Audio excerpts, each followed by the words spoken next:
Hi, hello friends. Nenu my brother Rajesh. Today I welcome you all to our channel, that is GR World. Okay friends, in our last video we have started Champakam Dorairajan versus State of Madras case. State of Madras that approaches the Supreme Court and challenges the High Court's judgment.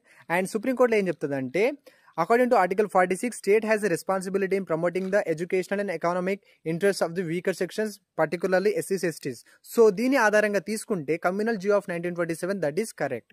అది state of Madras చెప్తుంది. దానికి supreme court ఏమంటుందంటే article 46 అనేది అదొక DPSP and ఈ communal GO of 1927 that is violating the fundamental rights. DPSPs cannot override fundamental rights and fundamental rights are primary and DPSPs are secondary.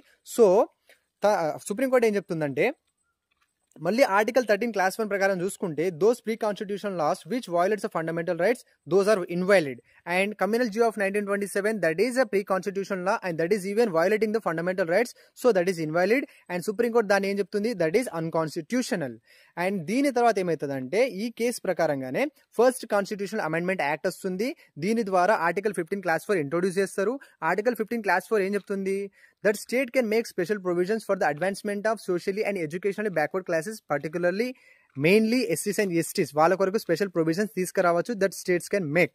ఓకేనా, this is constitutional amendment act of 1951.